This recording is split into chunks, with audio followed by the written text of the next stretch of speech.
The pen didn't shake in her hand. 7 months pregnant, Sophia Thorne looked not at her husband, but at the skyline of Boston from their penthouse apartment. The manila envelope on the marble island was thin, but it was heavier than their entire, hollow marriage. Her husband, Marcus, was on the phone, laughing, confirming a dinner reservation she knew wasn't for her. He thought she was nesting. He thought she was weak. He had no idea she'd just spent a month dismantling his empire, brick by fraudulent brick. He was about to learn the difference between a wife and a liability. The Thorne penthouse felt less like a home and more like a high-end showroom, a place where coasters were mandatory and emotions were vacuum-sealed. Sophia Thorne, née Roman, had once been dazzled by it, by Marcus Thorne, by the whirlwind romance that elevated her from a struggling art curator to the wife of one of Boston's most aggressive young entrepreneurs. Now, 7 months into a high-risk pregnancy, the gleam had faded. The floor-to-ceiling windows only showed her how high she was and how far she had to fall. Marcus was a man built of charm and ambition. He was handsome in the way of expensive suits and inherited confidence. Lately, that charm was directed exclusively at his phone. He was always closing a deal, meeting with investors, or handling a crisis. Sophia, meanwhile, was handling the silent, creeping dread that had become her only companion. The lies were small at first, a scent on his suit jacket that wasn't his cologne or her perfume. Late-night board meetings that stretched until 3 a.m. The way he'd angle his phone away from her on the sofa, a gesture as subtle and as sharp as a paper cut. Sophia was quiet, but she was not stupid. She was the daughter of a forensic accountant. She had been raised on the gospel of trust, but verify. The verification came on a Tuesday. Marcus was in the shower, singing. His personal laptop, the one that was, for his eyes only, was open on his desk. A notification pinged. It wasn't a text.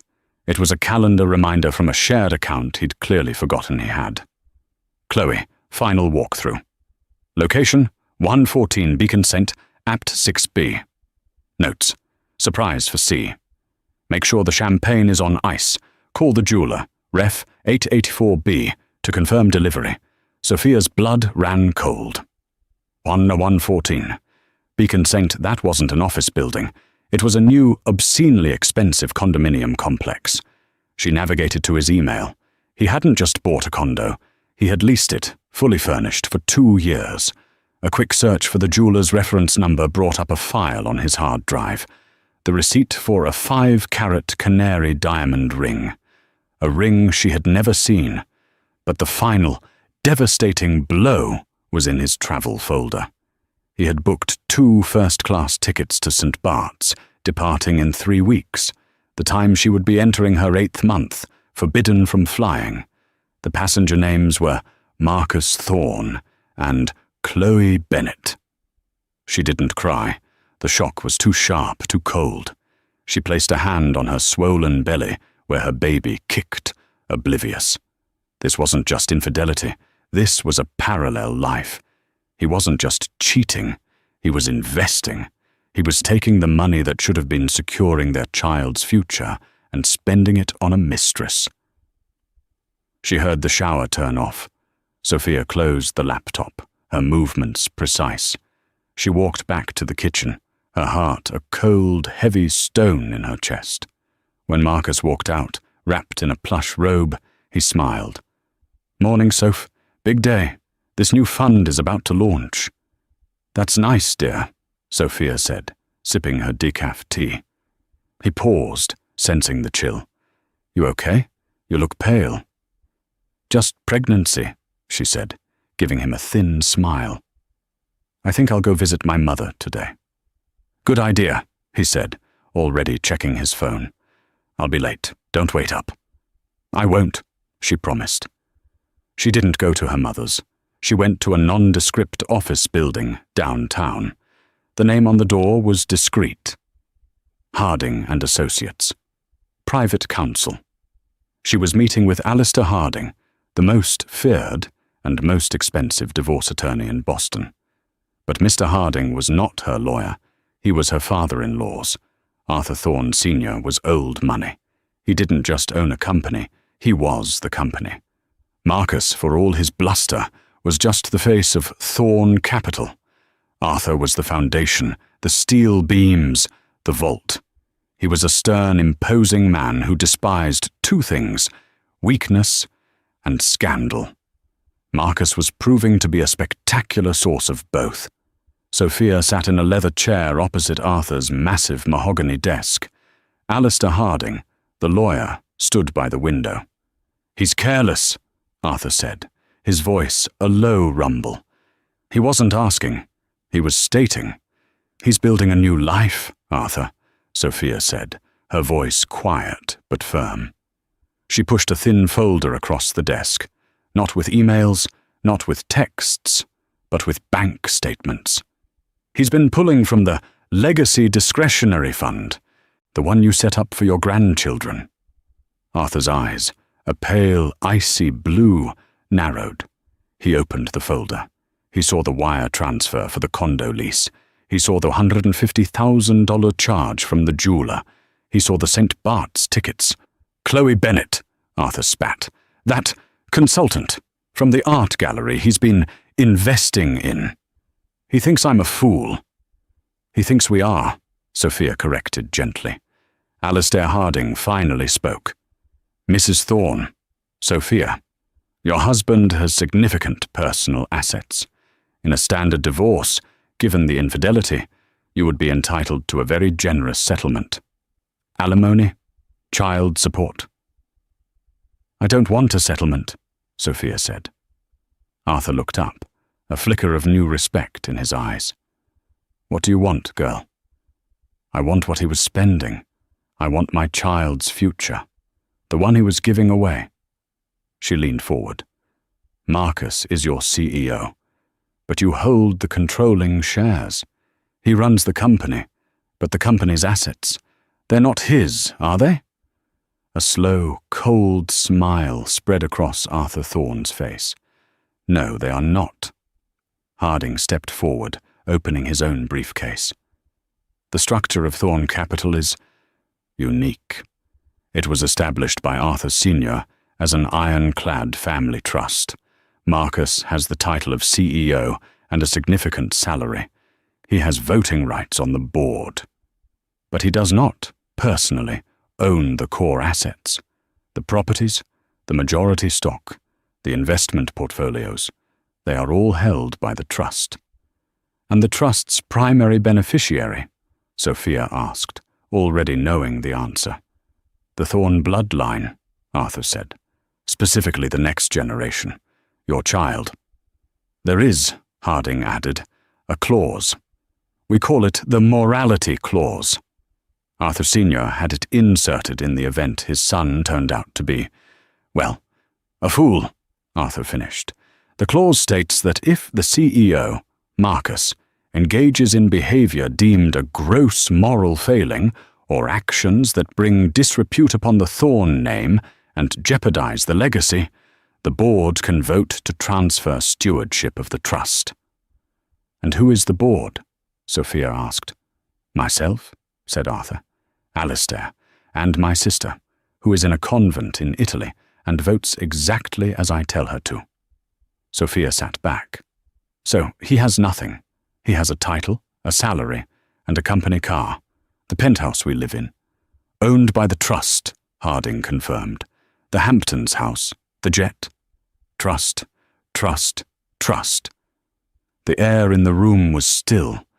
Sophia finally understood. Marcus wasn't a king.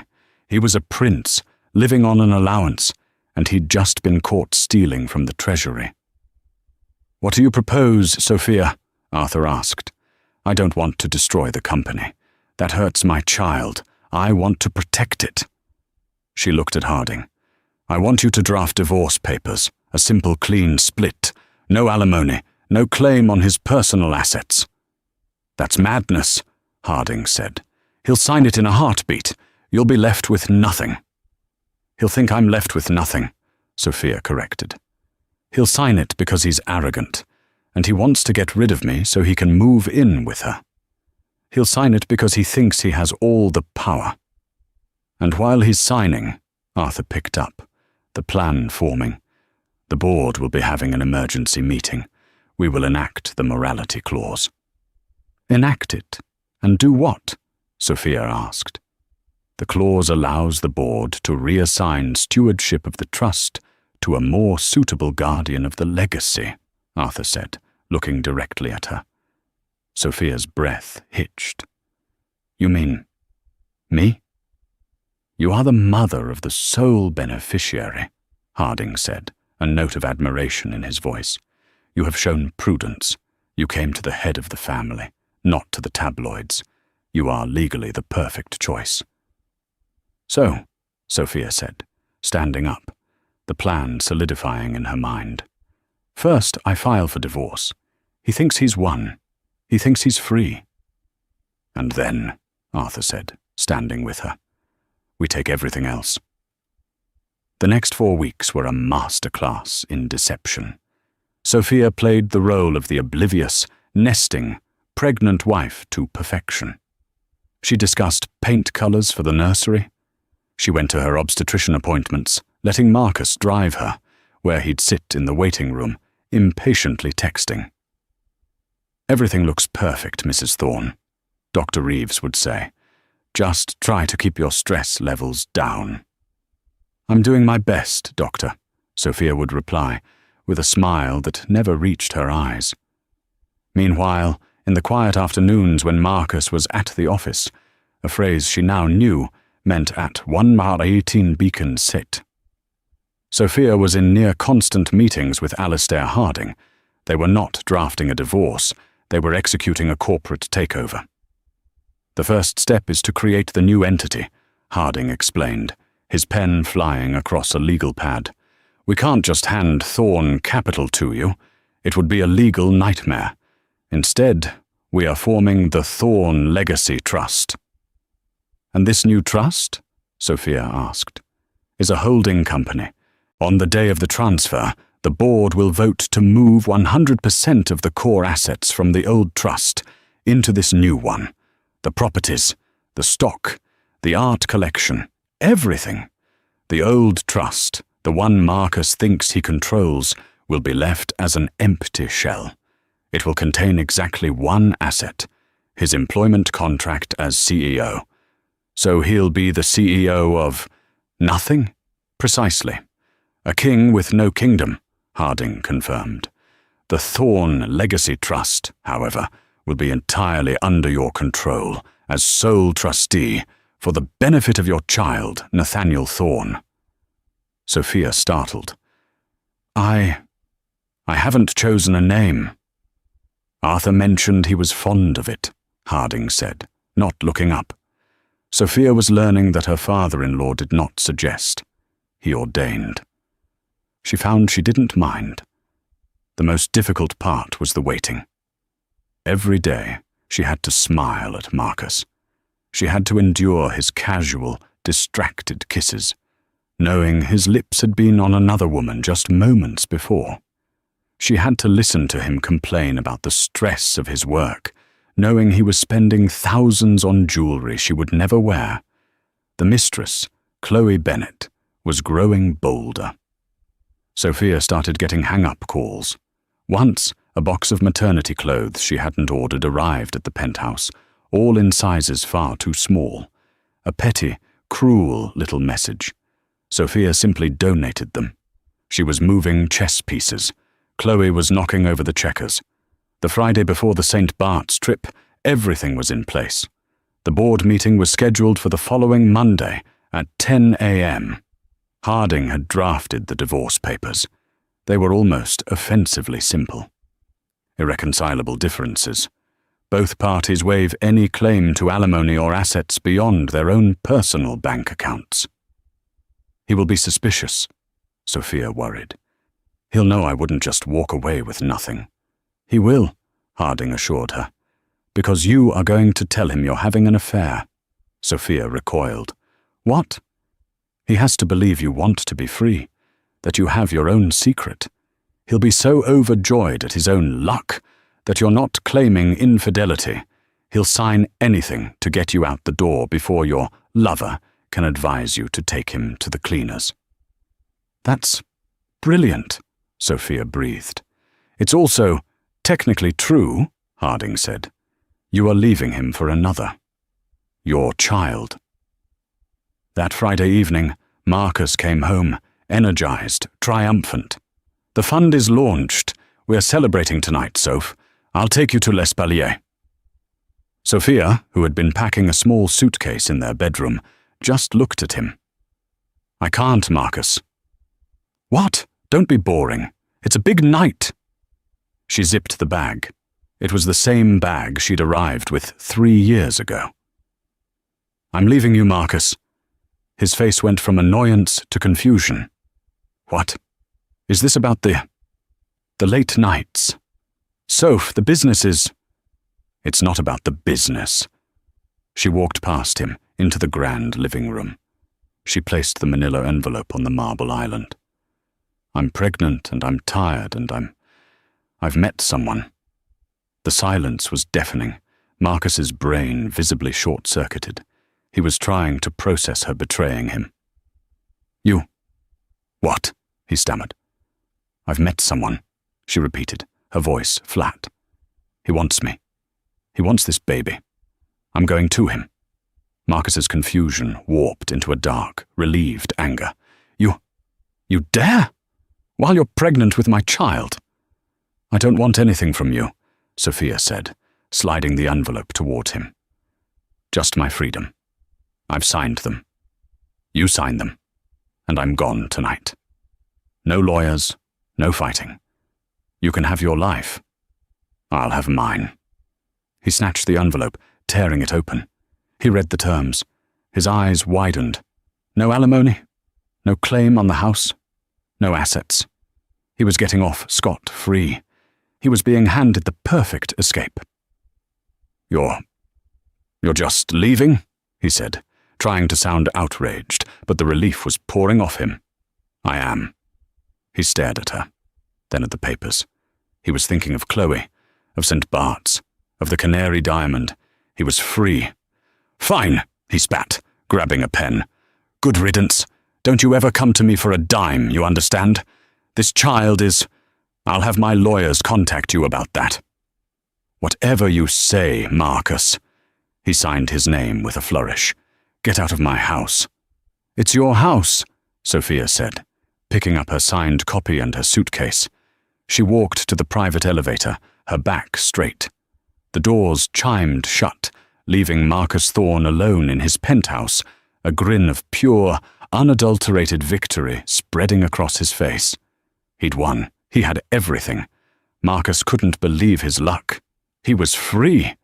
He poured himself a glass of 30-year-old Macallan, his Macallan from his bar in his penthouse. He dialed Chloe's number. It's done, he said, his voice brimming with laughter. What's done? Chloe's voice was pouty. You were supposed to be here an hour ago. She's gone. The Ice Queen finally cracked. She left me. There was a squeal on the other end. She left you? You mean, we're free? Better than free. Get this, she's having an affair. Can you believe the nerve? She's pregnant with my kid and stepping out. Oh my God, Marcus. That's... What about the divorce? Is she going to fight you? She already signed. Took nothing. Nothing. She just wanted out. She must be terrified I'd find out and take the baby. He took a long, victorious sip. She's gone, Chloe. The penthouse is all ours. St. Bart's is on. Our life starts now. Chloe was screaming with delight. I'm coming over. No, wait. You come here. Come to our place. Let's celebrate properly. I'll be there in 20, Marcus said. He hung up, feeling like the king of the world. He was free of his boring, pregnant wife. He was off to the Caribbean with his stunning mistress. And it hadn't cost him a cent. He spent the weekend in a blissful fog at 114 Beacon Saint. He and Chloe celebrated their victory, drinking champagne and making plans. They'd redecorate the penthouse. They'd host a massive welcome party. He'd finally be able to live his life without Sophia's judgmental, quiet presence. She was always such a downer, Chloe said, lounging on the new sofa in lingerie. So, dull. You need someone vibrant, baby. Someone who can keep up. And I've got her, Marcus said, kissing the canary diamond on her finger. On Monday morning, he woke up in Chloe's bed. He felt powerful. He had a 10 a.m. board meeting, a routine quarterly review. But he wasn't worried. His father was getting old, and Harding was a glorified bean counter. He, Marcus, was the rainmaker. He strolled into the Thorn Capital boardroom at 10:02 a.m., coffee in hand. The mood was wrong. His father, Arthur Sr., was at the head of the table, a place he hadn't occupied in years. Alistair Harding was beside him.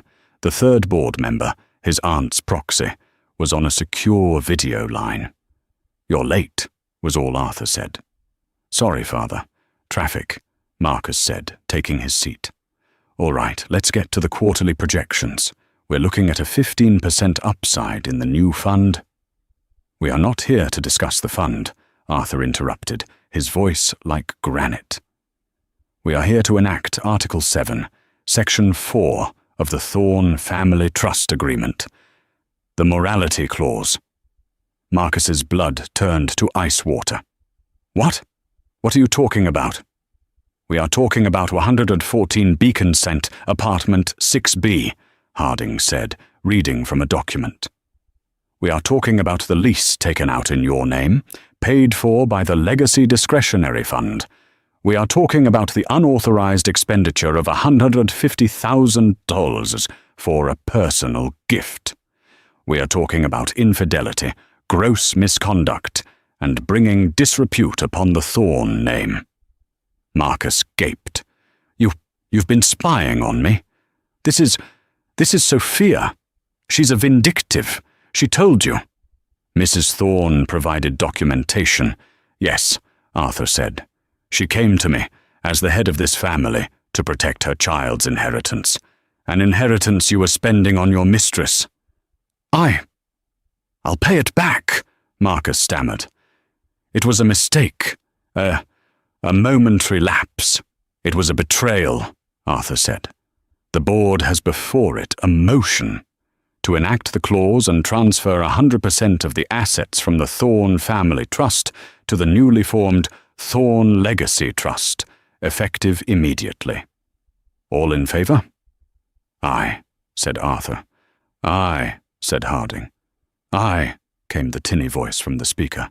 "The motion passes," Arthur said, banging a small ceremonial gavel. Marcus was hyperventilating. What does that mean? Transfer assets? What assets? I run this company." "You run this company in name," Harding said, adjusting his glasses. "As of this moment, Thorn Capital is a shell. Its assets, this building, the name, the funds, the properties, the jet, are now the sole property of the Thorn Legacy Trust. You are the CEO of nothing. You can't do this. This is my company, my name." "It is my name," Arthur corrected, standing, "and you are no longer worthy of it." What am I left with?" Marcus whispered, the world tilting. "Per your employment contract, you are entitled to your personal salary," Harding said, checking a folder, "which is $250,000 per year. You have your 401k, your personal checking account, and your Lexus. The penthouse, the Bentley, and the Hamptons estate are property of the new trust. You will be expected to vacate the penthouse by the end of the day. $250,000. It sounded like a fortune to most, but to Marcus, it was a death sentence. His lifestyle cost that much a month. "Sophia," he choked out. She planned this." "She protected her son," Arthur said, "which is more than you did." Marcus's phone buzzed. It was Chloe, a picture of a wedding dress. He looked at the phone, then at his father's back as he and Harding walked out, and he finally understood. He wasn't the king. He was the fool. Chloe Bennet was having the best day of her life. She woke up in their condo. Marcus, for the first time, wasn't rushing off. He'd stayed until he had to go to his boring meeting. She'd spent the morning shopping online, using the platinum card Marcus had given her. A wedding dress. Why not? Sophia was out of the picture. It was only a matter of time. She was booking a hair appointment when her phone buzzed. It was Marcus. "Baby," she answered. "I was just thinking about you. I saw the perfect Vera Wang, and—" "Shut up, Chloe," Marcus hissed. His voice was unrecognizable. It was thin, reedy, terrified. "What? What's wrong? You sound awful." He knows everything. My father. He knows what? About us? So what? Marcus, you're a grown man. You're divorced. Who cares what your daddy thinks?" "You don't understand," Marcus yelled, and she could hear him pacing. "The company, it's not mine. It was never mine." "What are you talking about? You're the CEO. I'm the CEO of nothing," he screamed. "It's a trust, Chloe. A goddamn trust. He invoked a clause. He took it all away. The house, the cars, the money. All of it." Chloe sat down hard on the sofa. "What do you mean, all of it? You're still rich. You're Marcus Thorne. I have my salary. That's it. My $250,000 salary. He cut me off." Chloe's brain went blank. $250,000. That was fine. But it wasn't rich. It wasn't penthouse and private jet rich. It wasn't 5-carat diamond rich. "But this condo," she whispered, looking around at the expensive furniture. "The lease is terminated. It's in the trust's name. They're taking it back." "All of it." "The car he gave you? It's a company lease. They're picking it up." "No," Chloe said. "It wasn't a protest. It was a denial." "No, you're lying. This is a joke." "It's not a joke," he roared. That snake, Sophia. She did this. She planned it all. She's been working with my father for weeks." Chloe's online shopping cart was still open on her laptop. She looked at the $30,000 dress. An alert popped up from her banking app. The platinum card. Declined. "Marcus," she said, her voice trembling. "The card. It's not working." "Of course it's not working, you idiot," he snapped. "It's a company card. It's all gone." The room started to spin. She wasn't going to be Mrs. Thorne. She wasn't going to St. Bart's. She was the mistress of a man who made $250K a year and had just been fired by his father. The man she'd slept with wasn't a billionaire. He was a glorified middle manager. "But you told me," she started. "I thought. I am. This is temporary. I'm going to fix this. I'm going to sue." Marcus was rambling, trying to convince himself. "I need to see Sophia. She has to be behind this. She has to—" "Where is she?" Chloe demanded, a new, cold fury replacing her panic. "Where is that pregnant cow?" "I don't know. She's— Harding. The lawyer. There must be a final meeting. A transfer of assets. I'm going there now. I'm going to stop this." "I'm coming with you," Chloe said, grabbing her keys. She wasn't losing this. She was going to confront that mousy, pathetic wife and she didn't know what. But she wasn't going down without a fight. She had earned this life. The boardroom at Harding & Associates was even more intimidating than the one at Thorne Capital. It was old world, dark wood, leather-bound books that were actually read, and a silence that felt expensive. Sophia was at the head of the table. She looked different. She wasn't in her usual beige cardigans. She was in a tailored, dark blue maternity dress that looked like armor. Her hair was pulled back. She was flanked by Alistair Harding and 2 other stone-faced lawyers. Her father-in-law, Arthur, was on a video screen, observing. The door burst open, and Marcus stumbled in, his suit rumpled, his face blotchy. Behind him, like a furious shadow, was Chloe, dressed in spike heels and a red dress that was entirely inappropriate for 11 a.m. on a Monday. "Sophia!" Marcus yelled.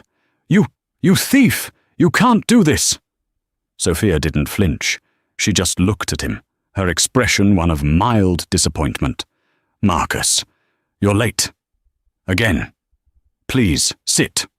Or don't. It doesn't matter." "Don't you dare talk to him like that!" Chloe shrieked, pointing a manicured finger at Sophia. "You think you can just steal his money?" Alistair Harding cleared his throat.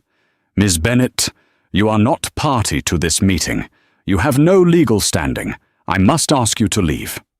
"I'm not going anywhere," Chloe snapped. "This is my life you're destroying." "On the contrary, Miss Bennet," Sophia said, her voice cutting through the hysteria. "You are merely the expense. The reason this all came to light. You were never part of the life at all." "This is insane," Marcus pleaded, turning to the video screen. "Father, you can't let her do this. I'm your son."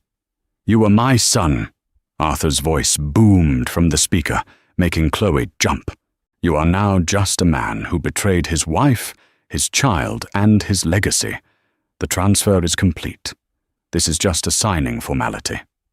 Harding pushed a final, thick document toward Marcus. "This is a non-disclosure agreement and a waiver of litigation, Mr. Thorne. It stipulates that in exchange for your continued, though diminished salary, you will not contest the board's decision or bring any lawsuit against the Thorne Legacy Trust, its trustee, or Thorne Capital." "Trustee?" Marcus said, his eyes scanning the page. Who is the trustee?" "I am," Sophia said simply. The blood drained from Marcus's face. You control everything? The house, the company, everything." "On behalf of my son," Sophia corrected. "Your father's grandchild, the only thing that matters in all of this." "No," Marcus whispered. He sank into a chair. He was ruined. But Chloe was not done. The full picture was finally clear to her. The man she'd attached herself to was worthless. The woman she'd mocked held all the cards, all the money, all the power, was now in the hands of the pregnant wife. "You bitch," Chloe hissed, her face contorted. "You planned this. You trapped him. You probably faked the pregnancy." Sophia's calm finally broke. She stood up, her belly a prominent, proud curve. "Get her out. You... Chloe was hyperventilating now, the reality of her loss crashing down. The condo was gone. The car was gone. The platinum card was gone. The St. Bart's trip was gone. The 5-carat diamond on her finger was, she suddenly realized, probably just a very expensive loan from a company she no longer had access to. She looked at Marcus, who was just sitting there, a broken, useless man. She looked at Sophia, who was powerful, rich, and pregnant with the heir to the entire fortune. The condo," Chloe whimpered. The ring." Harding looked at her over his glasses. "The ring, Miss Bennet, was purchased with funds from the Legacy Discretionary Fund. As such, it is an asset of the Thorne Legacy Trust. You will be expected to return it. A courier will be at your apartment. Oh, I'm sorry. The Trust's apartment, this afternoon to collect it." That was the final blow. The last, glittering symbol of her win was being repossessed. She saw her entire future evaporate. The lunches, the parties, the envy of her friends, all gone, replaced by nothing. She wasn't just back to where she started. She was notorious. She was the woman who had been publicly, spectacularly, fired as a mistress. No, she breathed, clutching her chest. No, it's not. The room was tilting. The smug faces of the lawyers, Marcus's pathetic, empty stare, and Sophia's cold, victorious calm. It was all too much.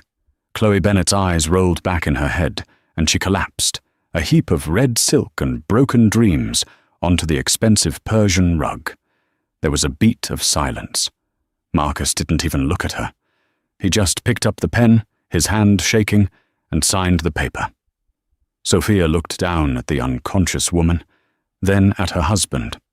Mr. Harding, perhaps you should call 911 for her and security. For him. He's no longer allowed on the premises. She turned, collected her purse, and walked out of the room, not once looking back. The silence in the boardroom after Chloe's collapse was a heavy, suffocating thing. It was broken not by a gasp, but by the quiet, professional click of Alistair Harding's briefcase. He snapped it shut, his face impassive. "Security," he said into his desk intercom, his voice perfectly level. "We have a medical situation in boardroom C, and a trespasser to be removed." Marcus didn't move.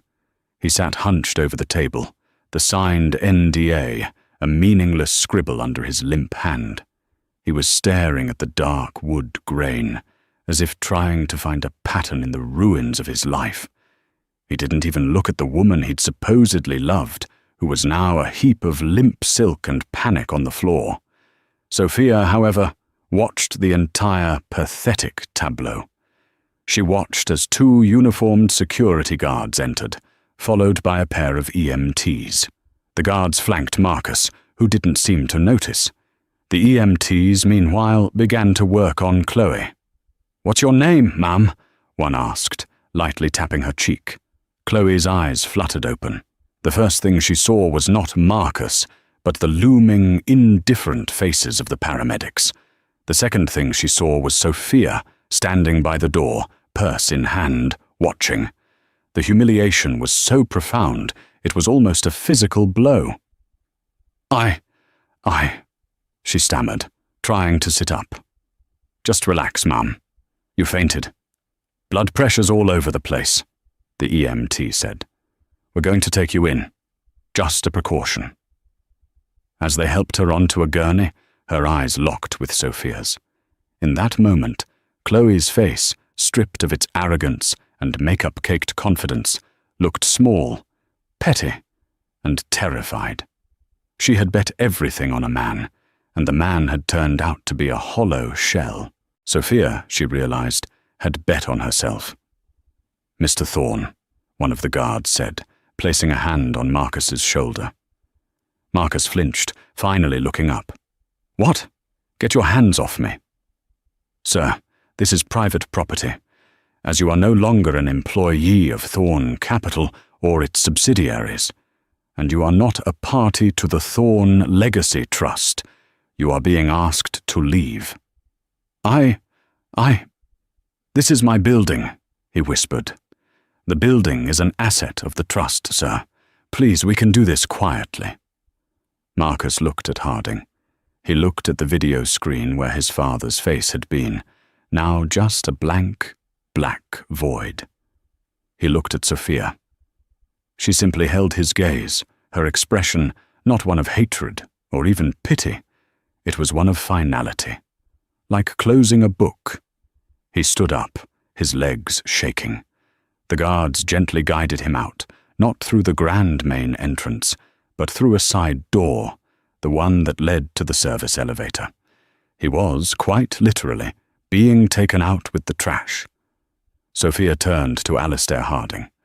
"Thank you, Alistair, for everything." "Mrs. Thorne," Harding said, inclining his head. "I believe the correct title is now Madame Trustee. Your car is waiting downstairs. The security detail I hired, the Greystone Group, is already in place. They will be with you 24/7 until we are certain your former husband fully understands his new reality." "Good," Sophia said, placing a protective hand on her belly.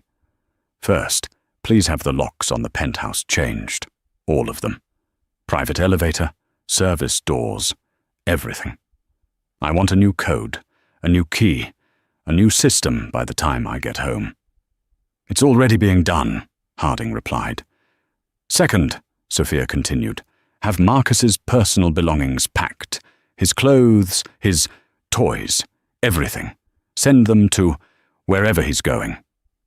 "He has no forwarding address," Harding noted. "His last known location was 114 Beacon Saint, which is no longer his."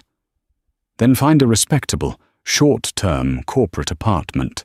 Something in the seaport, perhaps. Pay for 3 months. Have his things sent there. I want him gone, Alistair. But I will not have my child's father sleeping on a park bench. The optics are unseemly. Bill the expense to my personal account, not the trust." Harding raised an eyebrow, impressed.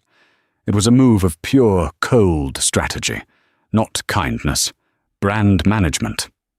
"As you wish, Madam Trustee. And Miss Bennet." "Miss Bennet is a stranger," Sophia said, walking to the door. "I have no idea who she is." Chloe was discharged from the hospital 3 hours later.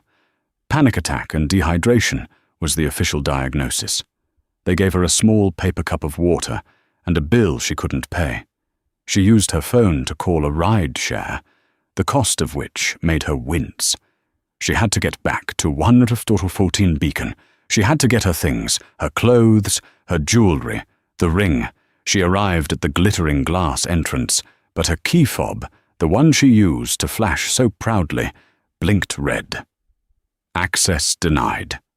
The doorman, a man named Frank, who had always accepted her generous Christmas tips, stepped out, his face a mask of professional regret. "Miss Bennet, I'm afraid I can't let you up." "Frank, what are you talking about? I live here," she snapped, her voice still raw. "My apologies, Ma'am. We received a notification an hour ago from the leasing agent. The tenant of 6B has been changed. Your name is no longer on the resident list." "That's ridiculous. Marcus Thorne pays—" "The lease is held by a corporate trust, Ma'am. Not Mr. Thorne." Frank pointed to a single, medium-sized cardboard box sitting by the valet stand. "A courier and a security guard from the trust's representatives were here. They packed your personal effects. The rest of the apartment's contents were, and I quote, assets of the trust." Chloe's blood ran cold. She walked over to the box. It was taped shut. She tore it open. Inside was her toothbrush, her makeup bag, the half-used items, a few changes of clothes, the non-designer ones, and her high school yearbook. It was the box of a college student, not a future billionaire's wife. "Where is—" she whispered, her hands rummaging frantically. "Where is the jewellery, the bags, the ring, the canary diamond?" "The gentleman from the trust took inventory, Ma'am. He said any items purchased by the trust were being returned to the trust. That included the ring on the vanity. It was gone, all of it, repossessed. She was left with nothing but a $40 cab bill and a box of memories she'd tried to escape." She sank down onto the curb, right next to the valet stand where she used to pull up in her, least she now realized, convertible, and for the first time, she truly, utterly wept. When Sophia returned to the penthouse, the silence was absolute. The air felt cleaner, lighter. The oppressive stale scent of Marcus's cigars and arrogance was already fading. A man from the security team was just finishing installing a new, high-tech control panel by the elevator. "You are all set, Mrs. Thorne," he said. "No one gets in without this fob, or a direct voice authorization from you." "Thank you, Michael," she said, running her hand along the cool, smooth metal. She walked through the vast apartment. It was a mausoleum of a life she'd never really wanted. She went straight to Marcus's game room. The room was a monument to his adolescent ego. 3 massive televisions, a black leather pit sofa, a fully stocked bar with garish neon signs, and a glass-walled humidor. It stank of smoke and entitlement. She picked up her phone, not calling a decorator, but a demolition crew. "Yes, I'd like to schedule a gut renovation," she said, her voice echoing in the large, empty room. "I want everything out, down to the studs, the bar, the electronics, everything. I want it sterile by tomorrow." She hung up and made a second call, this time to a high-end nursery designer. "Hello, I'd like to design a room," she said, a small smile touching her lips for the first time. "The theme is quiet strength. I'm thinking pale yellows, natural woods, and the softest carpet you can find. And one entire wall. I'd like it to be a mural of the Boston skyline, but seen from a park, not a penthouse." She spent the next 2 months in a whirlwind of creation. She didn't just redecorate, she reclaimed. She sold Marcus's ostentatious wine collection, and the proceeds went into a new account. She found the canary diamond ring, the real one, in Marcus's desk drawer, the one he'd bought for Chloe but hadn't had the chance to give her yet. She didn't pause. She sent it to Alistair Harding with a simple note. "Sell this. Put the money in my son's college fund." She worked tirelessly with Harding and Arthur Sr. to restructure the company. She was, as Arthur noted, a natural. She was her father's daughter, a forensic accountant at heart. She saw the rot in the company's books, the vanity projects, the consulting fees to shell companies, many of which had names like CB Ventures, the obscene personal expenses disguised as corporate overhead. She was ruthless. She was precise. She was, as the new board members would learn, completely unbothered by ego. She wasn't a CEO. She was the owner. She hired a new president to run the day-to-day operations, a quiet, brilliant man from MIT named David Chen, who had a reputation for ethics and sustainable growth. Her instructions to him were simple. "I don't want to be the biggest company. I want to be the strongest. No more pirate raids. We are building a lighthouse." 3 weeks before her due date, she was in a board meeting, reviewing the Q3 projections, when she felt the first, sharp contraction. She didn't panic. She simply nodded to Mr. Chen. "David, you will have to table the discussion on the new green energy fund until Monday. My son appears to be on a deadline." Nathaniel Arthur Thorne was born at 4:02 a.m. on a Tuesday. He was 7 pounds, 8 ounces, and had a shock of dark hair. Sophia, exhausted but lucid, held him to her chest, the tiny, perfect weight of him anchoring her to this new, terrifying, and powerful reality. She was in the best private suite in the hospital, the one reserved for visiting royalty, and, apparently, the trustees of the Thorne legacy. She was alone, by choice. She had no interest in a room full of people. There was a soft knock on the door. It was Arthur. He looked older, more frail than she'd ever seen him, but his blue eyes were sharp. "Sophia," he said, his voice a low rumble. "Arthur, come in. Meet your grandson." Arthur Thorne Sr. walked slowly to the bedside. He stared at the small, swaddled bundle, his face a mask of iron and, beneath it, a profound, aching vulnerability. "He is small," he said gruffly. "They all are at first." Sophia smiled, shifting the baby. "May I?" Arthur asked, a rare moment of uncertainty. Sophia gently passed him the child. The old man, whose hands had signed billion-dollar deals and crushed competitors, was clumsy, his large, knotted fingers fumbling with the blanket. He held Nathaniel, staring down at the tiny face. "He has the Thorne chin," Arthur said, his voice thick. "He has my eyes," Sophia replied softly. "Good." Arthur cleared his throat, but not before Sophia saw his eyes glisten. "He'll need the vision. You You did well, girl. You saved this family. You saved him. I just did what a mother had to do, she said. He nodded, handing the baby back with a reverence that touched her. Your name is on everything now.